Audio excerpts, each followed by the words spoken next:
Hi, my name is Michael Goodfriend, and I'm the executive producer of In the Cards. She is the voice of Nadya, the beautiful love interest to our hero Gil. And she has a voice that causes men to jump from ships and swim to rocky shoals to their death. And she's with us here today. Welcome, Kevin, and welcome, Jamie Ann. Thank you, Michael. Can I put that on my resume? Special skills. The siren of podcasts. Or as I refer to her as the mellifluous Jamie Ann Romero. Is this your first time doing a podcast? No. I've been really fortunate to have experiences with several podcasts. I've done some of the play on podcasts with Next Chapter that I really, really loved. And then I did another narrative podcast called Shipworm. That was an absolute blast. One day, wham bam. And I really like it. It's a fantastic medium that I don't get to do very often. And getting to play with different voices. But this was the first time that I got to do something kind of contemporary that I haven't been able to do in a while. And it was really, really fun. I have to admit that I knew the answer to that question before I asked it. Obviously. I was like, did you forget that you've hired her before on previous podcasts, Mike? Not at all. Hi, Mike. I'm Jamie Ann Romero. Nice to meet you. Great to meet you. I've only heard your voice, so seeing you in person is so confusing. No, and I listened to Shipworm, which was a great story. I like those guys over there. They do some good work. They're great. We know those guys. They gave us advice on our on In the Cards. Yep. Oh. Yeah. But I'm sure it wasn't as much fun working with them as it was working with Kevin and I. No comment. So you are from where? I'm originally from Denver, Colorado, but I've been living in New York City for almost 10 years now.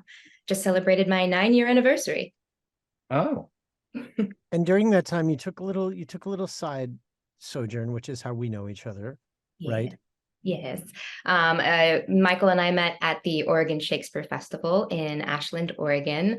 I was really lucky to do 2 wonderful seasons there in 2016 and 2017, and one of the greatest experiences of my life.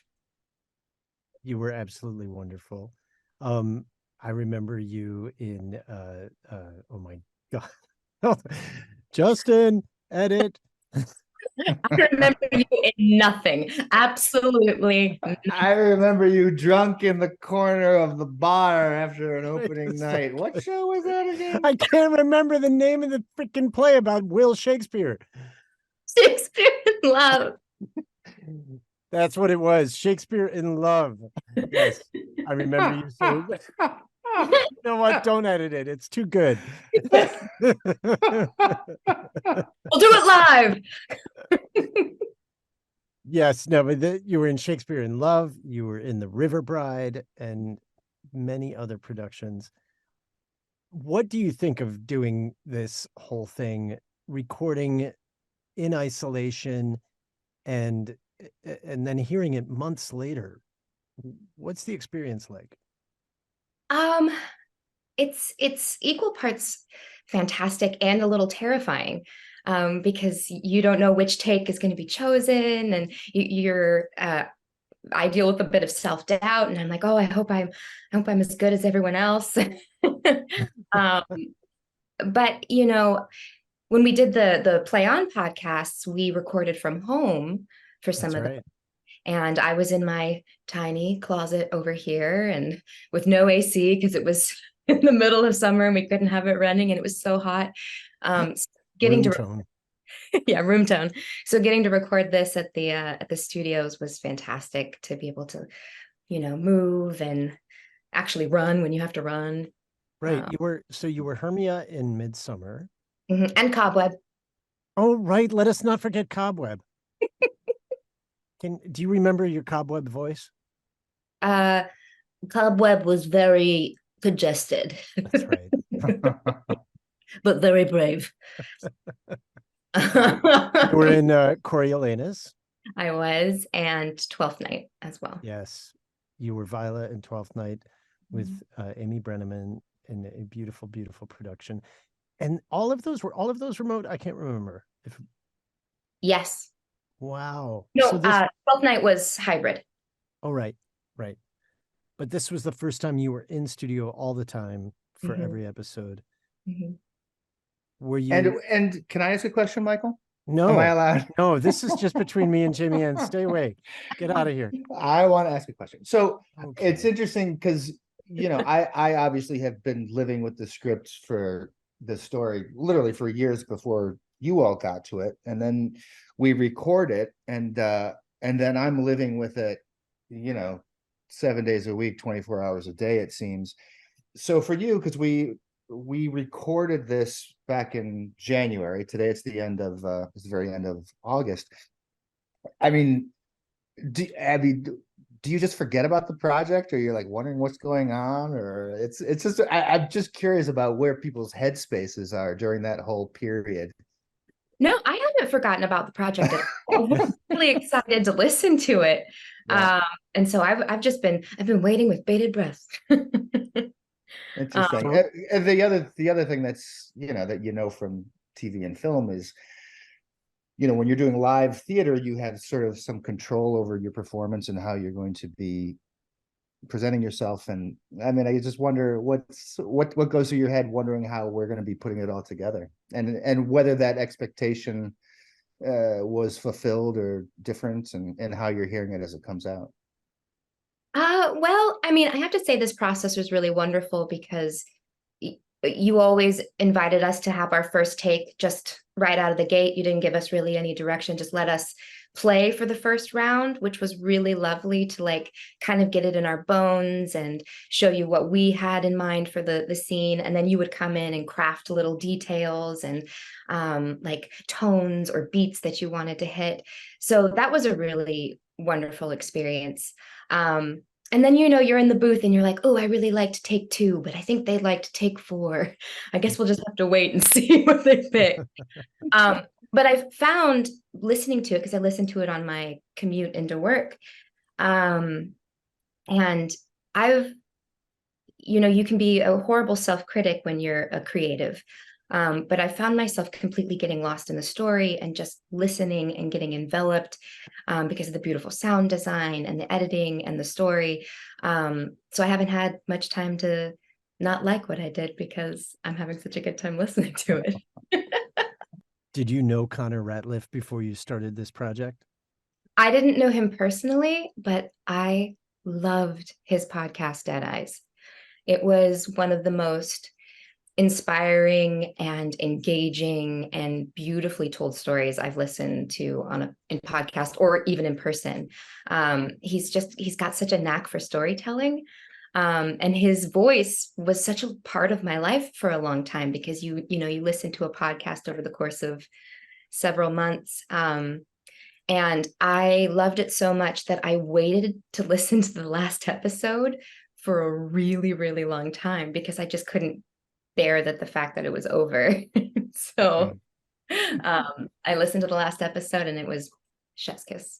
Both Jamie Ann and Connor were two of the few people who I didn't know or have some sort of connection to. So, you're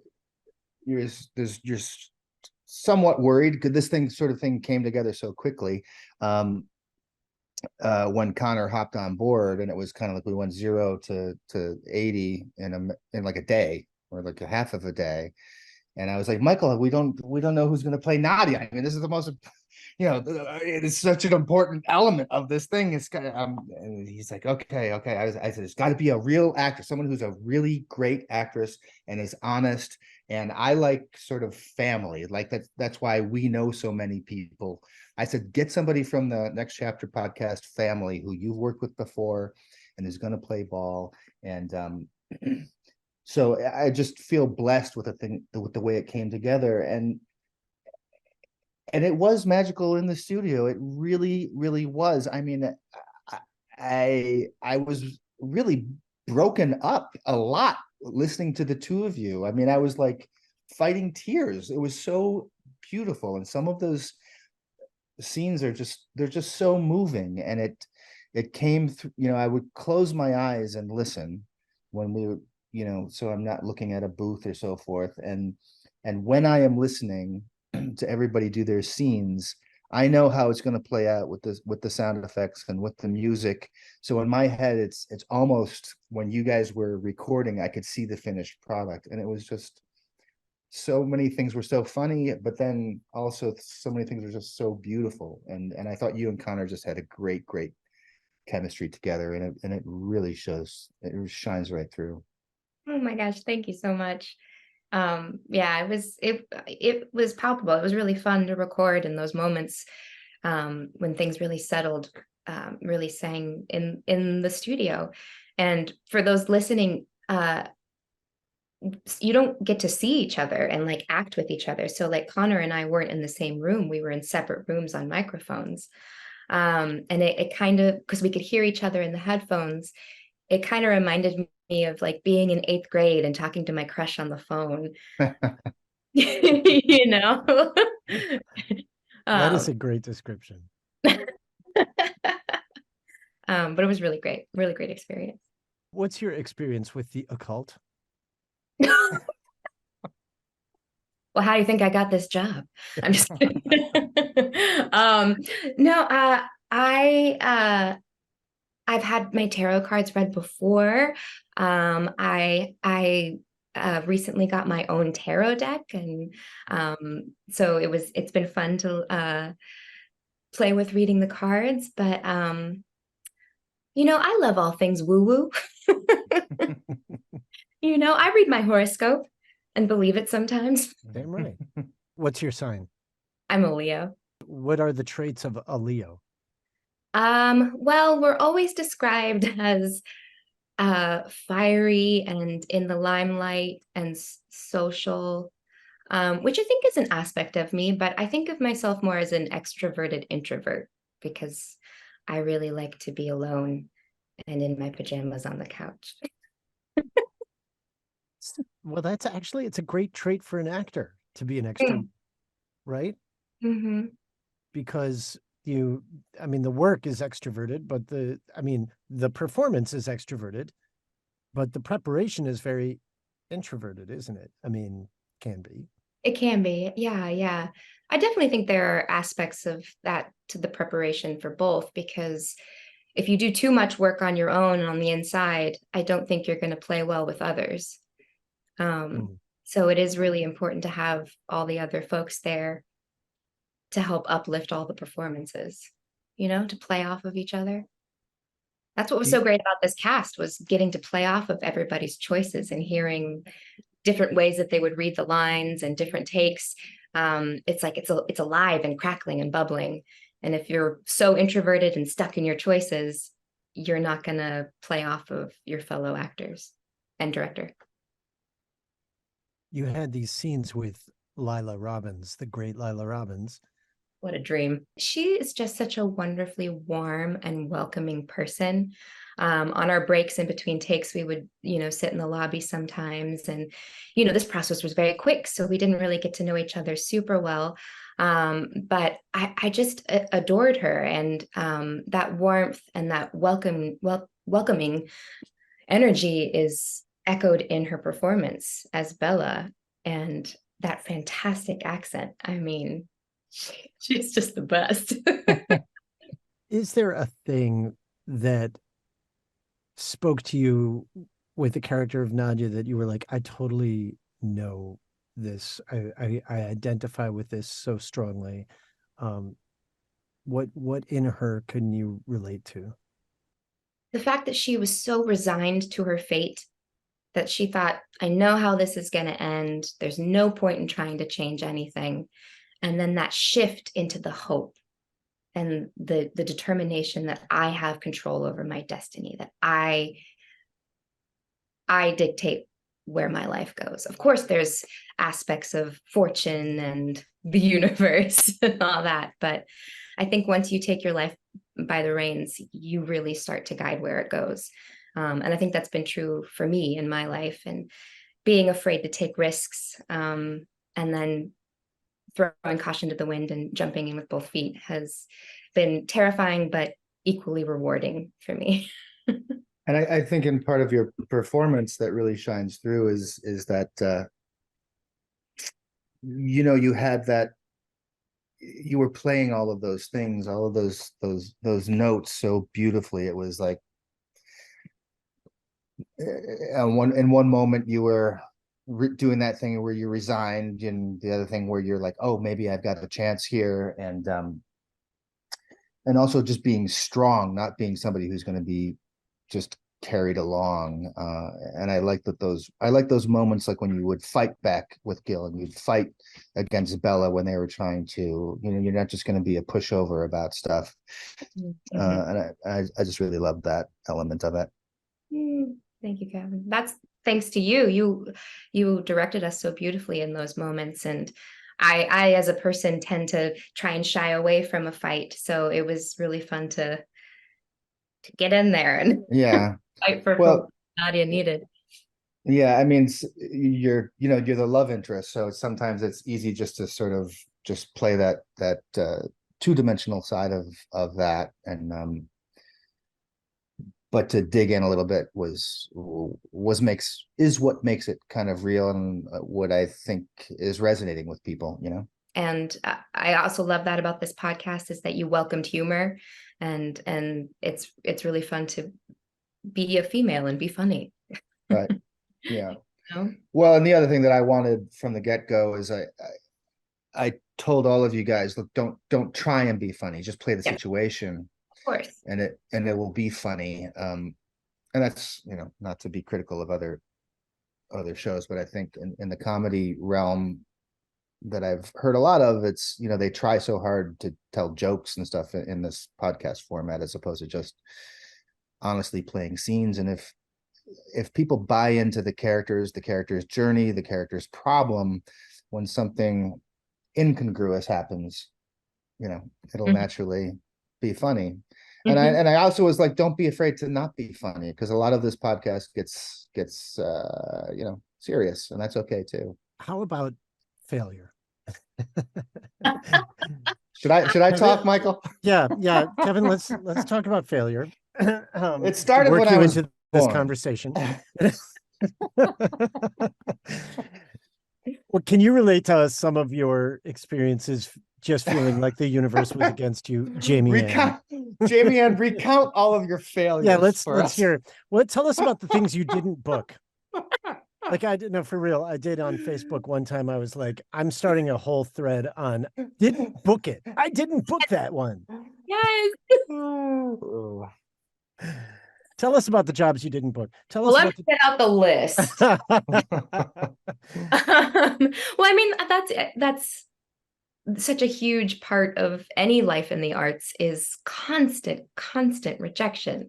And that's what I think is so beautiful and resilient about us, is that we just keep picking ourselves up and keep going.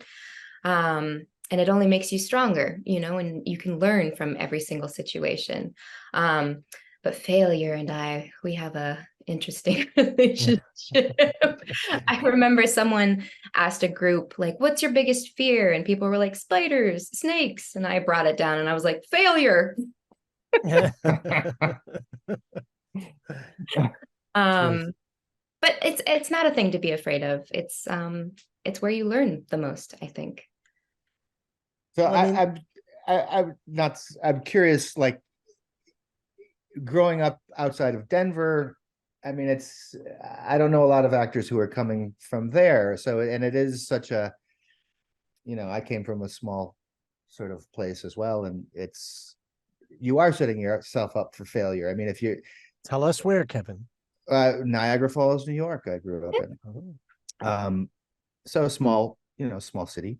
And New York and Los Angeles are a long way away from Niagara Falls and Denver. So how did you get involved in this business, and what made you think that you could make a dent in it? Well, I got my start. I was extremely shy as a little kid. And and except when I was around my family, I was a little ham in front of the family.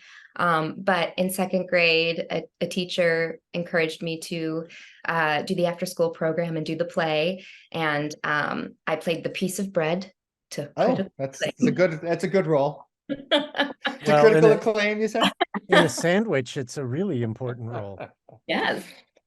But yeah, I think the bug kind of continued to grow from there, and did plays in high school. I had a wonderful drama teacher, Scott Ogle, and he definitely made me love theater. Went on to study it at school at the University of Northern Colorado. And then after the University of Northern Colorado, I became a company member at the Colorado Shakespeare Festival.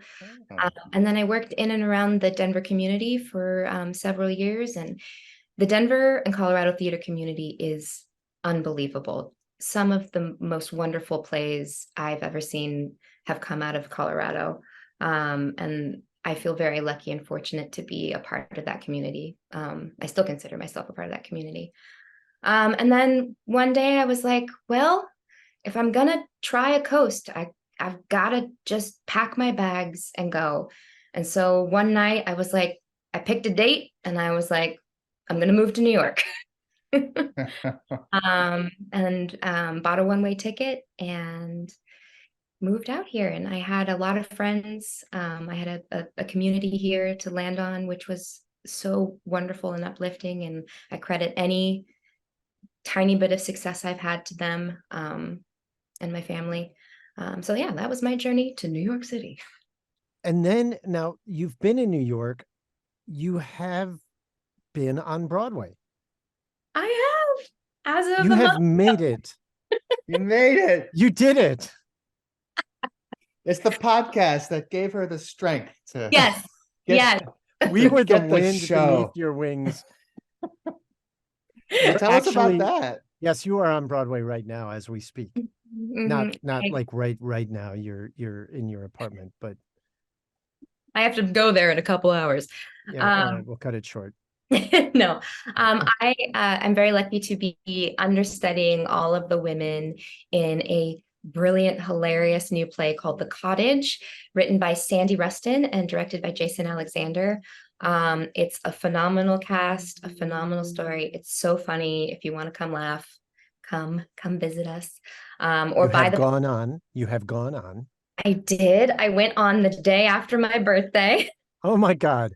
What a And gift. it's I think I passed a couple of emails back and forth with Jamie Ann, and I said, you know, whenever I would get an audition for an understudy, I would already start breaking out in hives, worrying that I would actually book the gig, because you definitely have to have the right mindset to be an understudy, because you don't know when you're going to have to go on, and you have do no not rehearsal. have that, and you have no rehearsal.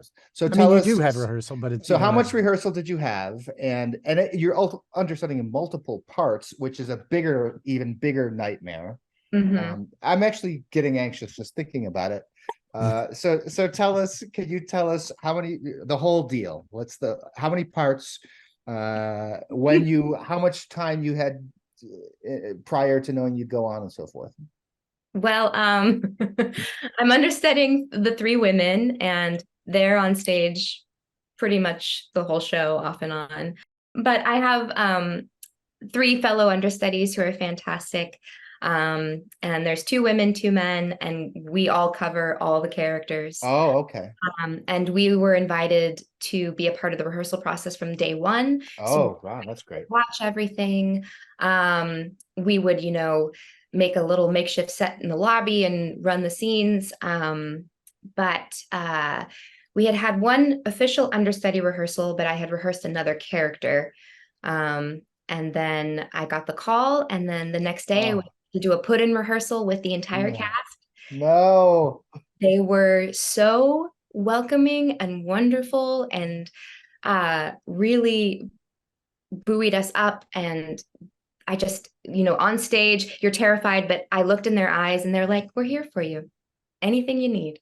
And it was just a great experience. Did you get to do it again after that, or just the one and done? Yeah, I got to do 5 performances, which was fantastic. That's more than most people get to do of any role in any run. I was very, very fortunate. And it was a blast. Was Jason Alexander there? Did he get to see you do it? No, he had already flown back to his home in LA, I think, because we had just opened the week prior. What was he like as a director? Well, he's a comedy legend. Everyone knows and loves and respects his work, and he really understands comedic beats and comedic bits. And so he was able to put his signature on Sandy's beautiful play. And audiences have just been laughing nonstop throughout the whole show. And it's really wonderful. And my fellow castmates, the regular team, they're phenomenal comedians. And the play that they created with Jason and Sandy, it's just wonderful and sings, and I'm really grateful to be a part of it. Okay. Have you ever read anybody's tarot cards in real life? Like, have you ever done a reading? Yes, I have. I'm learning. You're learning? Yeah, I am. What's involved in the training? Well, I have this wonderful tarot deck from the Wild Unknown. They're beautiful cards. And it comes with a little booklet that tells you what each card means. And I've been doing reading Ben's cards or friends' cards, just trying to teach myself. And it's really fun. The Wild Unknown. Yeah, I think it's called the Wild Unknown. Kevin, have you ever heard of that? It sounds familiar. Like when I was looking through a bunch of decks, there are a bunch of different designers and stuff and that does sound familiar, but I don't remember it off the top of my head. And that terminology, like the spread, all of that, is that all that you use those? That's accurate? Yeah. You did your research, Kevin? I did my research, although Jamie Ann, as I told Lila, and when we interviewed her, I was too terrified to get my own cards read. Wait a minute. We could do this in this interview. Jamie Ann, you could read Kevin's cards right now. Oh no. Oh, I want to. I'm too superstitious. I should have done it, but I didn't. So, but I would look at the card, I'd read them, and and I would just imagine how if somebody who was a really mean tarot card reader, how they could really just mess with your mind, throw you for a loop, especially weak-minded people such as myself. So I should have my wife read them to me, because my wife sees the absolute positive in everything. Yeah, that would be very Nadya-like if she was like, Kevin, it's good. It's good. No. This is it's good. But that death card? Yeah. Jamie Ann, is all of this true? Like, you have to kind of get into the vibe. You got to light the candles. There's all the lead up to it. Does that all play a part? Sure. I mean, I think it's to each individual. It's some people do it just for fun. Some people really invest and believe in the cards and what they say. And I think I might be a little mix of both. Because who knows? You never know. They might guide you towards what you need to do. I have a true story to tell you. I have done a tarot card reading. And it was you did the reading, or I did the reading. Okay. I had a neighbor in Ashland, Oregon, and people who know Ashland, you'll appreciate this because it is so Ashland. But our neighbor was a tarot card reader, a professional tarot card reader, and we lived together in a co-housing community, which is redundant, really, because Ashland, Oregon is basically a co-housing community. So it was a co-housing community within a co-housing community. And you had these sort of group dinners twice a week where everybody cooked for everybody else. And her name was Juna, and it was her birthday. She was in her probably mid-60s. And I jokingly went up to her and said, and for your birthday, I'll give you a tarot card reading. And she held me to it. She said, you have to. She said, I accept your birthday gift.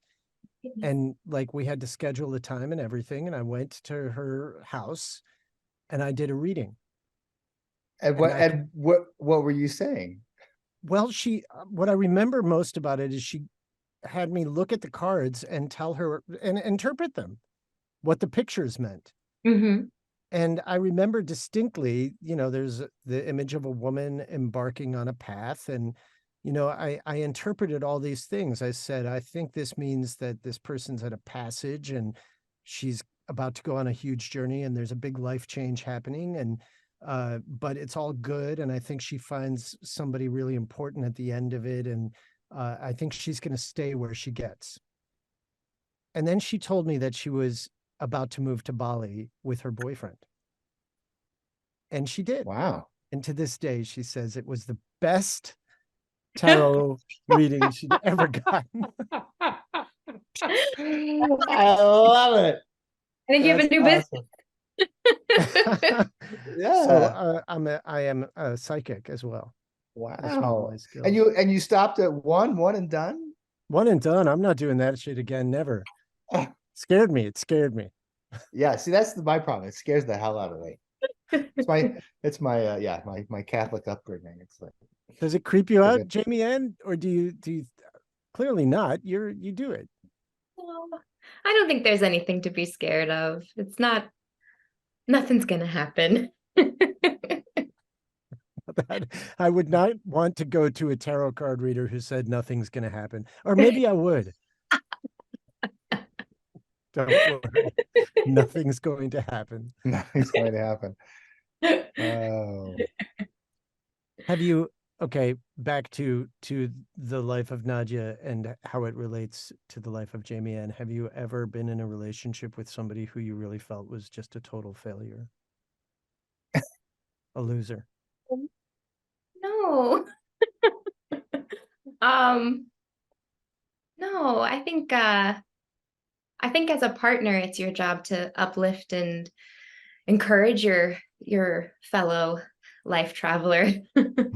And I don't think I ever see anyone as a failure or doomed. I think everyone has the power to get themselves out of a hole or change their luck. And did you feel like me, like that is what I sort of like thought about Gil, is he was this guy that everybody likes and was smart and funny but just doesn't like, just things don't kind of roll his way. I mean, I feel like I could rattle off about like 10 people I know like that. And you'd like wonder what is the impediment, you know? Mm-hmm. Well, I mean, I do believe in like you attract what you put out. So if you think you're a failure, if you think everything's awful, I think you're just going to keep seeing all the negativity that keeps coming your way. But if you really try to shift your focus, and I'm working on this myself, and try to see the positive and say, I am capable, I am strong, then I think you're going to receive that energy back from the universe. I really believe that. Maybe I should have her read my tarot cards. That sounds pretty good. That's kind of also like what Lila said to us yesterday, Kevin. Yeah. Isn't it? Lila was talking about, like, she's like, some days you feel like you walk outside your front door, like she lives in New York City, and she's like, and you do miss the subway by a second, and you know, whatever, you step in a puddle or whatever. She's like, sometimes it just feels like the city is against you that day. And yeah, and I do think that is another reason why people seem to be resonating with this story, is I think people can relate to that feeling, you know. You're not human if you can't relate to that feeling. Can we talk more about like your podcast experience with Next Chapter Podcasts and talk about the writers, right? So there's William Shakespeare and there's Kevin Henderson. Right. Can we compare and contrast? I Who's mean, better? Who's more fun? How do you compare two giants, two greats? That's I love it. I love it. But seriously, so you've done so much Shakespeare. How does it help you as an actor? I mean, I know this is such a stupid question, right? Because actors get this question all the time, but really, really, it's not a stupid question. How does it help you? How does it prepare you for things like In the Cards? really and honestly. Hmm. I mean, I think if anything, and Kevin, you said this too, uh, it's all rooted in honesty. Um, and, Shakespeare can be so beautiful and so poetic that people always think about it as like it's too highfalutin. But if you deliver those lines with honesty and truth behind it, it it feels real. And understandable and relatable. There's a reason why Shakespeare's been around for hundreds and hundreds of years. It's because the stories are relatable to our everyday lives still. Romance, betrayal, death. So I think that's how Shakespeare has helped me as an actor. Also, Shakespeare, the emotions of it are so high. It's either elation or deep despair, and we don't get to navigate those emotions in our everyday life so often. So it's been good to explore that, and then getting to do something contemporary like this, it's been a real treat. Well, and I will say, let me relate myself to William Shakespeare a little bit more here. The language obviously it's contemporary, but it's so important. And when you're writing a comedy, the rhythm of stuff is so important. And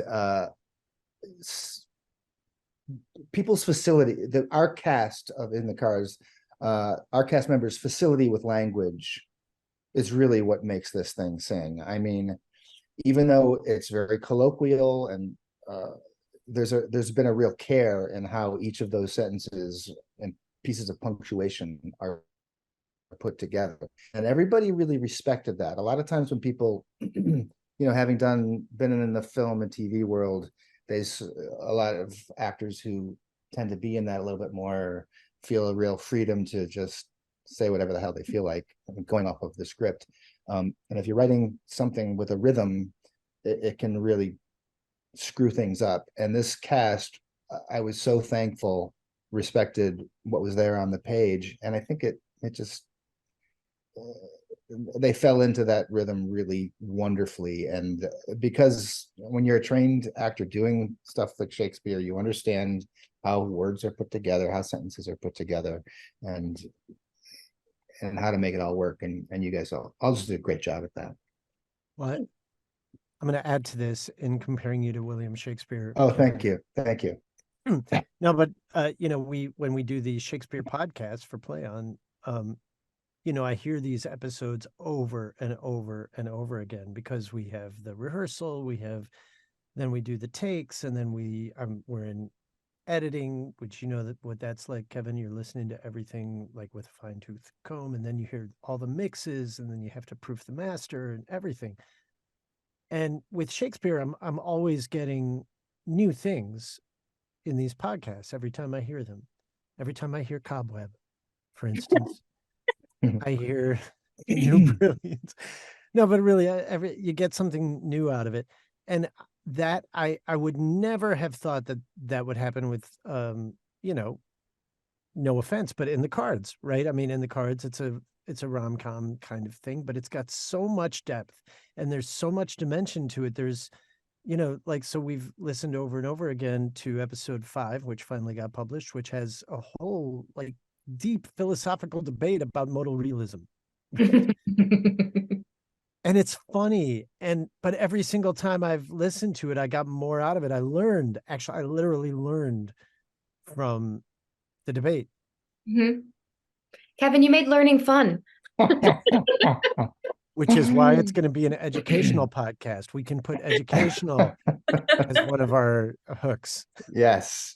Well, it was interesting. Like for Gil, he had to find ways that he could make his journey work, even if it didn't make sense. So that's why he found that idea of modal realism, which is a little bit out there. And my worry to you, Michael, was that I hope it doesn't get too heady and so forth, that we lose people. Jamie Ann, what part do you want to play more than any? Do you have your heart set on a part? Just any part? Yeah, any part in the world. Oh, I've heard people say this before, but it's true. I don't know if it's written yet. Oh my God. Okay, fine. But no, That's like cheating. That's cheating. I'll It tell was you, written. I'll tell you like something that has been written, but I do love working on new work. As Yeah, someone that's fun. who works on Shakespeare a lot, it's really exciting to work on something that's new and changing. Like the Cottage is a play that had a life before Broadway, but it was also changing new lines. I love seeing brains come together in a room and work together to create a piece of art. I just think it's so fantastic. So I would love to play like a strong heroine. I would also love to play like a Marvel villain. Um, and I would love to play Beatrice one day, There you go. Lady M, and if I could get over the fear, maybe a Hamlet. Oh my Wow. God, that's it. That's okay. That's your next season at the Colorado Shakespeare Festival. No, Yeah. they already had a female Hamlet. My dear friend Lena Klingeman, who was brilliant. Oh yes, and Lena was in one of our series. She's wonderful. Well, and you're also not just an actor. Not that just an actor should never be a phrase, but because being an actor is a lot. But in addition to being an actor, you are a director. I am. I've recently stepped a toe into the directing pool, and it's a whole different side of this crazy career, and I really loved it. I enjoy working with actors. Like I said, I love getting brains in a room and hearing ideas and seeing art come together. It's really great, and to be able to be the person who helps orchestrate it. And tie everything in together was a huge responsibility and a great honor. I remember you said something to me when we were toasting our great success with in the cards. We were talking about directing, and you said that it's hard to leave so soon, right? Mm-hmm. You don't get to be a part of the fun really after you're part of the preparation, and you get to let it set sail. But then, because the fun is running the play as an actor, right, and being in that community, but a director has to kind of detach and move on. Mm-hmm. Yeah, I mean, I less mourned the being in the performance aspect of it. The play that I directed was in Colorado, The River Bride at the Arvada Center. I just loved the people so much, and I loved watching the story every night and the beautiful design. I had the most incredible design team. I just mourned that I wasn't able to see it one more time. And I had to say goodbye to this beautiful project that was going to go live a life without me. I imagine it must be a tiny shred of what it feels like to have a child and have your heart live outside your body. Yeah. But yeah, it's really fun and really wonderful, and I hope to do more. You will. I have to Well, say this: The River Bride, written by, Marisa Trevino Horta. which you did at the Oregon Shakespeare Festival with. Lori Woolery and your wife, Nancy Rodriguez. Thank you. Oh, Who also plays Monica. brilliant. yes. She's brilliant Yeah, in she does this. great. She also plays the part of the carnival psychic, which is in episode 7, and she kills in that role too. I was just listening to that. Hey, Kevin, I'm trying to figure out ways to keep Jamie Ann with us, but I'm running out of. Okay. Well, maybe I should tell her what my dream role is. You didn't ask me. What is your dream role? No, your dream role for Jamie Ann. What's your No, for dream role myself. No, let's write pull this Jamie back Ann's to dream me. role. No, my dream role is I always wanted to do Romeo. It's not too late. And it's not too late, and I'll tell you why. I tell my wife Amy this. I'm like, okay, Amy, when we're old enough, like I'm past Romeo age, but we could go move to, like, when the time comes, move to one of those older communities and go in as the youngest people in the older community and become part of their theater group. and then we could play Romeo and Juliet because we'll be the youngest ones there. Pretty good, right, Michael? Yeah. It's my next yeah. podcast. Like story. Meryl Streep and Kevin Klein. Yeah, I think it's exactly. brilliant. Do it. Jamie Ann Romero. You too. We love you. In case it Yes. wasn't obvious, we love you. Thank you so much Yes. for taking time out of your very busy Broadway life and doing this interview and doing this podcast series. What a Yeah. gift. Oh, I feel so lucky. Thank you so much. Thank you. You've been listening to the bonus content series for In the Cards.